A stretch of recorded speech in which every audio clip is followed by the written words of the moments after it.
Olá, eu sou a Carol Nogueira e esse é o Item Mais da CNN. O anestesista preso em flagrante depois de ser filmado estuprando uma paciente anestesiada durante o parto no último domingo chocou o país. Esse caso aconteceu no Hospital Estadual Eloneida Studart, em São João de Meriti, que é o município da Baixada Fluminense. A vítima estava dopada porque passava por uma cesariana e a ação foi toda filmada através de um telefone celular por integrantes da equipe médica que, como a Dani falou, já desconfiavam do anestesista. De acordo com a Polícia Civil, funcionários do hospital disseram que vinham suspeitando da quantidade de sedativos que ele aplicava nas grávidas durante o parto e decidiram filmar todo o procedimento. Nas imagens, é possível ver Giovanni Quintela Bezerra passando o pênis no rosto da mulher. Ele chega a introduzir o órgão na boca da paciente, que estava desacordada, deitada na maca. Como o anestesista estava afastado por conta do isolamento feito pelo campo cirúrgico, a equipe médica não conseguia ver o que ele fazia. O Conselho Regional de Medicina do Estado do Rio de Janeiro informou que foi aberto um procedimento cautelar para a suspensão imediata do anestesista, destacou também a gravidade das imagens. Já a Secretaria de Saúde do Rio informou que Giovanni Quintela Bezerra não é servidor do Estado. Ele tem título de especialista em anestesiologia e prestava serviço há 6 meses no hospital em São João de Meriti. Giovanni está cumprindo prisão preventiva no presídio de Bangu 8, enquanto a polícia investiga o caso. Nos últimos dias, surgiram novas denúncias contra o médico. Outras possíveis vítimas procuraram a polícia. A Polícia Civil confirmou agora há pouco que já são 6 casos, né? Ele está sendo investigado, o médico anestesista Giovanni Quintela Bezerra, por 6 estupros, 3 que teriam sido cometidos então no último domingo. Um deles foi filmado, foi daí que partiu a denúncia, e outros 3 teriam sido cometidos neste mês de julho também. No Brasil, uma pessoa foi estuprada a cada 10 minutos em 2021. Segundo dados do Fórum Brasileiro de Segurança Pública, 75% eram vulneráveis ou incapazes. Giovanni Quintela Bezerra teria trabalhado em ao menos 10 unidades de saúde públicas e privadas. Ele concluiu a especialização em anestesia no mês de abril, mas tinha um diploma de medicina desde 2017. No ano seguinte, foi acusado de erro médico. Giovanni Quintela Bezerra, ele é réu num processo movido por uma paciente que o acusa de erro médico. Eu tive acesso a esse processo, é um caso que aconteceu em 2018.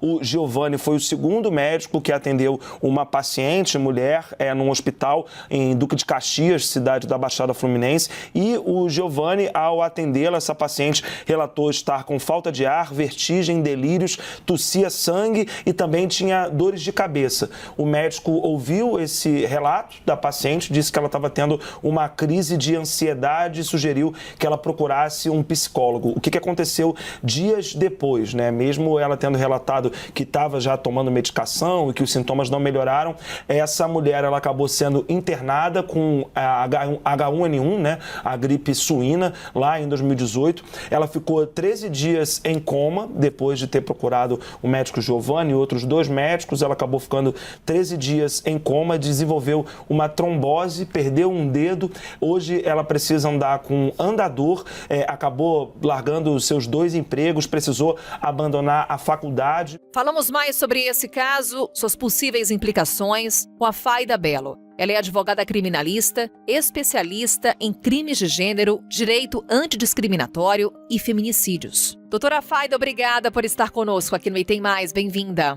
Olá, Carol. É um prazer imenso estar aqui para falar, em que pese de um tema muito triste, mas quero também aqui dizer aos ouvintes que é um prazer muito grande falar com vocês.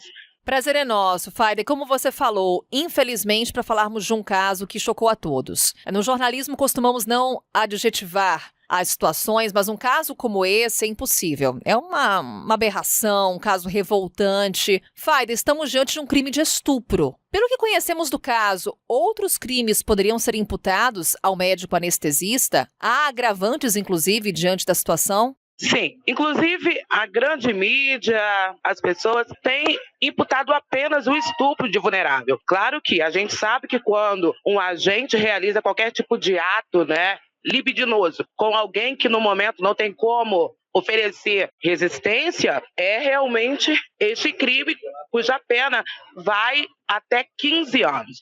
Só que a gente também precisa lembrar que foram dados a essa grávida altas doses de remédios para que ela dormisse. E isso faz com que a vida dela e que a vida do feto também fique em risco. Quando eu exponho a vida de alguém, a saúde de alguém a risco, eu pratico crime. Está lá no 130, cuja pena pode chegar a 1 ano. Só que aqui a gente ainda tem, Carol, mais um outro ponto. Quando eu olho o vídeo, eu noto que ele bota o órgão dele ali na boca dela sem o preservativo.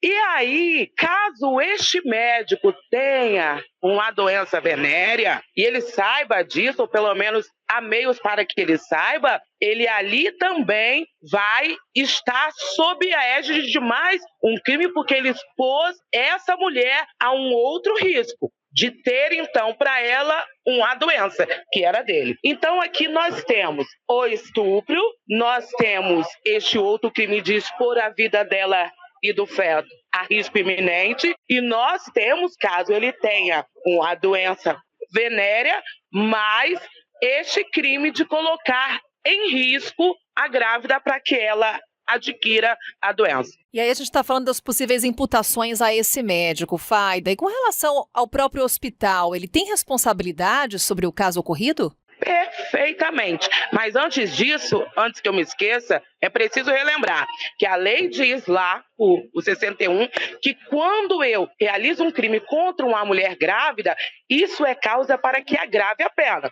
Então, além da pena que é oriunda dos crimes, essa pena será agravada porque a vítima era grávida. Quanto ao hospital, sim, ele pode e vai, claro, ter que responder em juízo de acordo com os danos que o médico realizou, porque é como se o médico fosse o hospital. Então, em que pese o hospital, como é uma pessoa jurídica, não virá réu em uma ação, isso não exclui o dever de dar a essa vítima um valor em dinheiro a título de dano moral. Voltando então a olhar para o Giovanni Quintela Bezerra, o médico anestesista que estuprou a mulher durante o parto, outros 2 pontos, Fayda. Há outras vítimas que relatam terem sido abusadas por ele. O quanto isso interfere nas investigações e, obviamente, numa possível condenação do médico. E o outro ponto é um debate que a gente sempre acompanha aqui no Brasil com relação ao cumprimento da pena, diante de uma possibilidade de aplicação da pena máxima para esse médico anestesista. O cumprimento em regime fechado se daria por quanto tempo, caso ele venha a ser condenado? Então,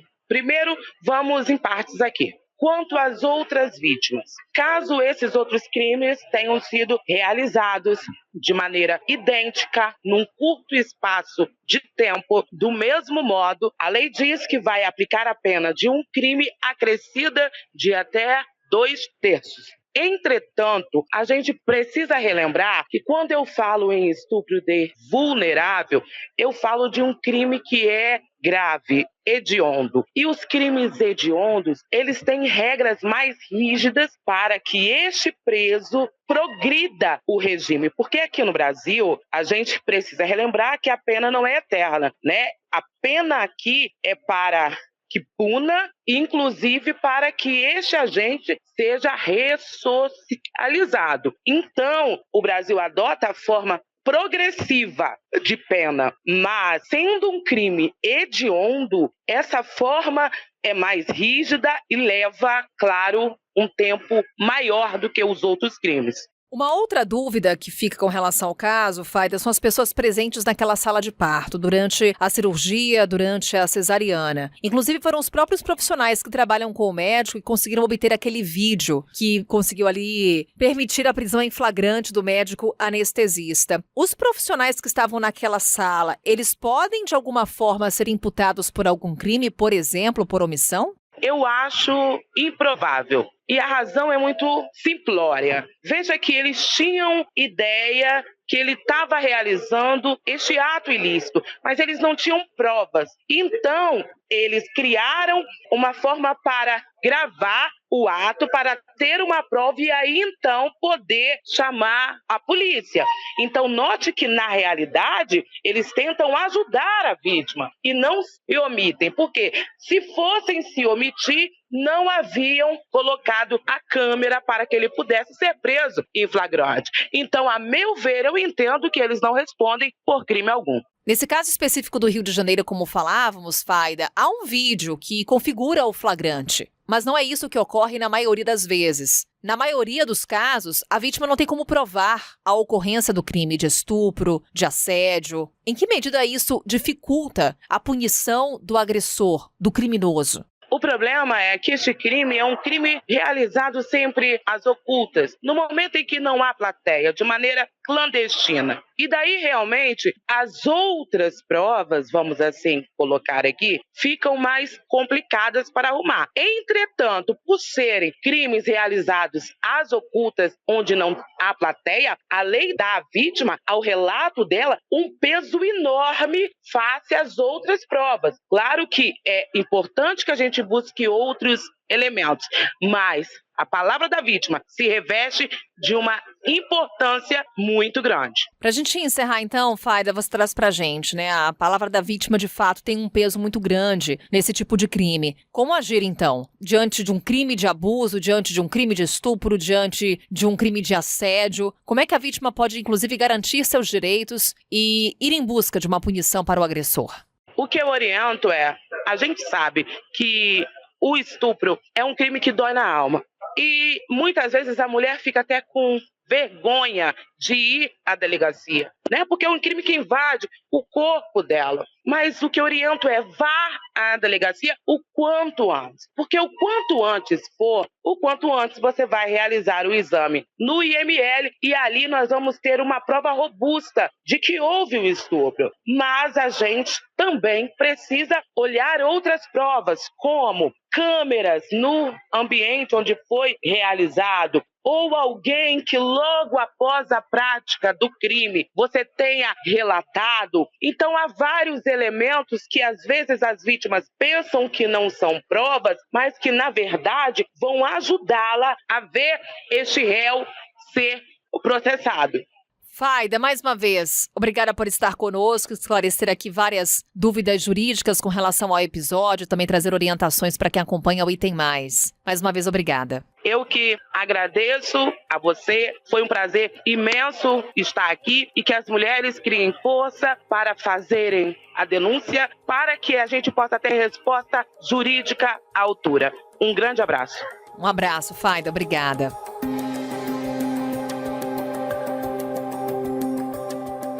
E vale destacar que a CNN tentou contato com os advogados de defesa do médico anestesista, sem sucesso. O caso chocante, repugnante, revoltante do estupro de uma mulher sedada durante a cesariana reacende o debate sobre a violência obstétrica. A Delegacia da Mulher de São João de Meriti investiga se Giovanni Quintela Bezerra fez sedações desnecessárias ou com doses excessivas, e que podem, inclusive, ter colocado as vidas das vítimas em risco. Um estudo feito em parceria com a Escola Nacional de Saúde Pública da Fiocruz aponta que sociedades que toleram a violência contra a mulher tendem a naturalizar esse tipo de conduta contra gestantes, principalmente quando acontecem dentro de unidades de saúde.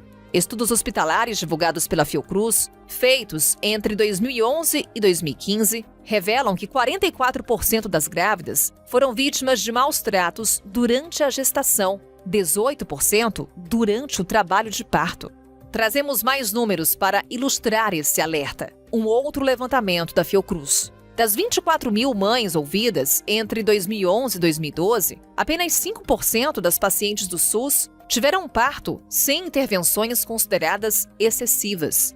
45% foram vítimas de maus tratos e 36% receberam tratamento inadequado. Qual é a raiz desse problema no Brasil? Por que é tão difícil combater esse tipo de violência? Sobre essas questões, conversamos com a Ana Amélia Brocanello. Ela é advogada especialista na área civil, direito de família e sucessões. Doutora Ana Amélia, obrigada por estar conosco aqui no Item Mais. Muito bem-vinda. Eu que agradeço o convite, Carol, e sempre que precisarem estarei à disposição. E o ponto que a gente vai levantar aqui, Ana, com relação à nossa conversa, é a violência obstétrica. Nada melhor do que entendermos o que estamos falando. Então vamos partir do conceito, Ana Amélia, o que é a violência obstétrica? A violência obstétrica, Carol, consiste na prática de procedimentos e algumas condutas que desrespeitam e agridem a mulher durante aquela gestação, seja ela no pré-natal, que ela realiza durante aquele período, seja no parto, no nascimento ou mesmo até no pós-parto. Ela pode ser caracterizada por uma forma psicológica, através de xingamentos, através de frases que a violam, fisicamente, né, às vezes com exames, por exemplo, de toque realizado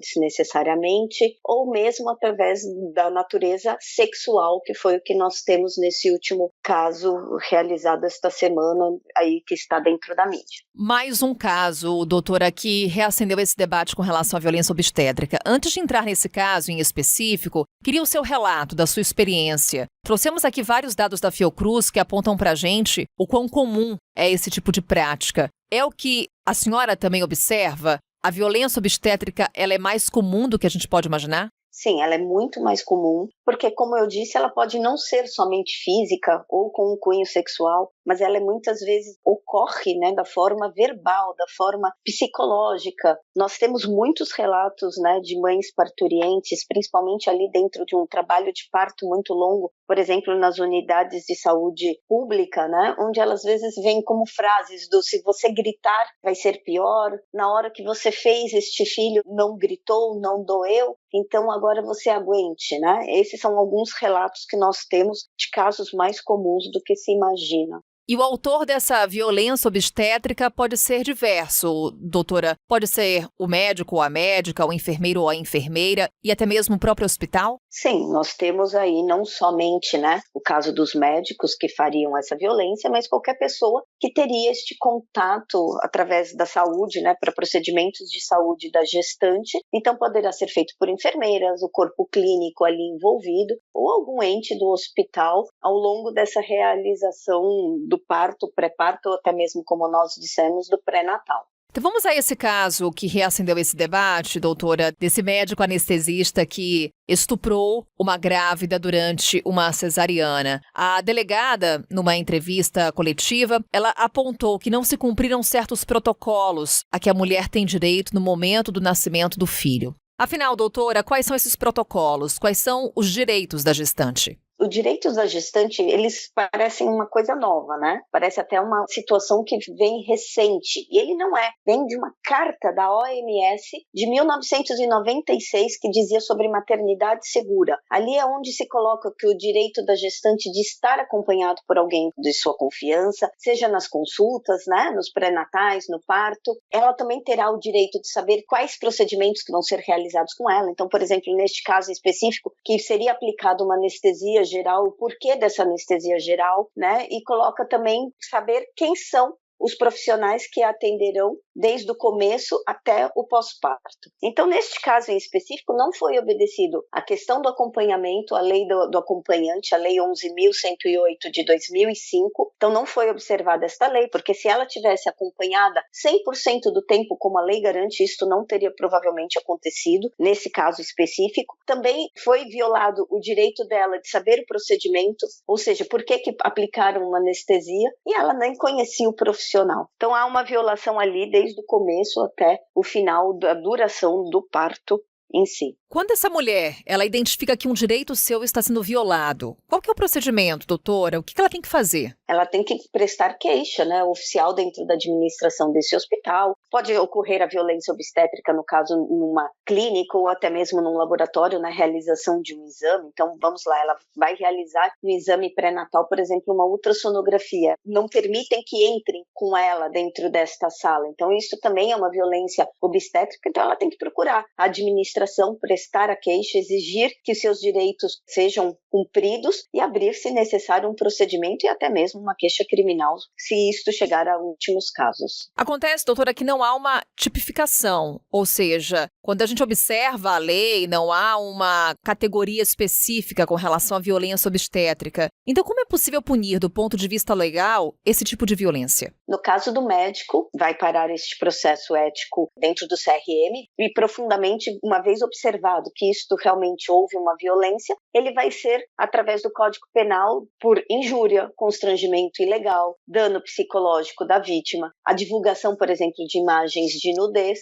e até mesmo por lesão corporal. No caso dela, ainda por cima, o atentado violento e no caso desta paciente em si, até estupro de vulnerável. Doutora, em que medida que essa falta de tipificação, ela dificulta o combate a esse tipo de violência? Ocorre muito parecido com o que nós tínhamos antes com o feminicídio. Antes de ser feminicídio, ele não era tipificado como violência ou crime contra a mulher por sua condição de gênero. Então, neste caso, entrava tudo como homicídio e a gente não tinha ali um combate efetivo. A partir do momento que houve a tipificação do crime, nós passamos a verificar onde ocorrem, quais são as causas, qual é a população que sofre esse tipo de crime. E a partir daí o seu combate. A mesma coisa ocorre com a violência obstétrica. A partir do momento que ela não tem uma qualificação própria, ela entra como uma lesão corporal, ela não tem um crime, ela não tem uma punição adequada. Então essa é a grande queixa, a grande dificuldade da não tipificação de crimes como este. E há algum avanço nas discussões nesse sentido, de tipificar esse tipo de violência? Não temos dentro da nossa legislação uma legislação nacional, ou seja, uma legislação federal que combate especificamente o crime de violência obstétrica. Mas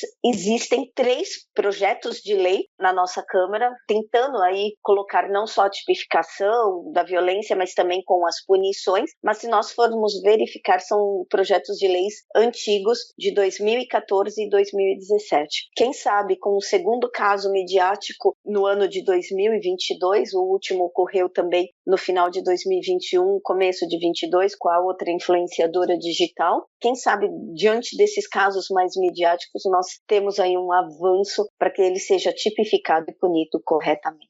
Pois é, mais um caso que veio a público, gerou muita repercussão, reacendeu esse debate, doutora, que é um debate antigo, mas por vezes que não está em destaque na nossa sociedade. Como é que a gente pode apontar a raiz desse problema? É possível apontar o porquê no Brasil é tão comum esse tipo de violência? Se nós formos verificar ao fundo, ele é um crime de gênero, Ele é um crime de gênero contra a mulher, como tantos outros. Estupro, violência doméstica, violência psicológica, relacionamentos abusivos. Então, eu acho que está muito ligado à violência obstétrica também, a uma questão patriarcal, a uma questão de um machismo, de uma questão que ainda não colocada da mulher ser tida como igual em direitos e no respeito que a sociedade deveria ter para com ela. Doutora, já que ainda precisamos de avanços com relação à tipificação, estamos falando de um tipo de violência muito comum. Como é que a mulher, ela pode, de alguma forma, a gestante, se defender desse tipo de violência? Passa-se aí por um conhecimento de seus direitos? Esse seria um primeiro caminho? Deveria ser colocado dentro do pré-natal a primeira situação quando a mulher se descobre gestante, ser fornecido a ela, por exemplo, uma cartilha simples, contendo as leis, quais são os seus direitos, onde ela poderá buscar recursos não só da parte de saúde, com a realização dos exames pré-natais, como assim o direito, por exemplo, a um acompanhante durante todo este processo. O acompanhante, ele de uma certa forma inibiria, se nós tivéssemos o acompanhante marido, o acompanhante qualquer pessoa da confiança daquela parturiente nessa cena de estupro desta semana, com certeza o anestesista não teria realizado este ato tão cruel com a pessoa ali apagada. Então a mulher deveria ter, já desde o princípio, desde que se descobre gestante, ali uma cartilha onde diz para ela todos os direitos das quais ela teria, inclusive do acompanhante, onde ela procuraria, no caso administração hospitalar, fazendo a sua queixa e até mesmo, se necessário, novamente falo, procurando as autoridades policiais para prestar denúncia, para prestar queixa e assim fazer valer a denúncia destes crimes e uma vez isto tudo público, público, ver se a gente consegue aí combater o crime de uma vez por todas. É o que esperamos, que as mulheres façam valer seus direitos. Doutora, mais uma vez obrigada por essa conversa e até uma próxima. Eu que agradeço, permaneço novamente à disposição.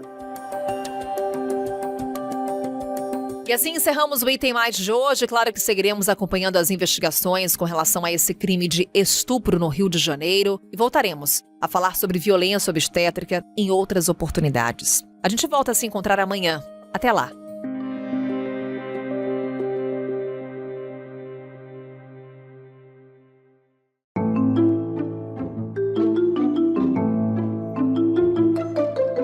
Com a minha apresentação, Carol Nogueira, este podcast foi produzido pela Maremoto para a CNN Brasil. Roteiro e pesquisa, Lucas Scherer. Pauta e produção, Danilo Santana. Edição e sonorização, Luan Alencar. Coordenação geral, Paula Weinberg e Felipe Gomes. Coordenação de produto, Verônica Schneider. Coordenação editorial, Carolina Farias. Você também pode ouvir o Item Mais no site da CNN Brasil e aproveite para conhecer os nossos outros programas em áudio. Acesse cnnbrasil.com.br/podcasts.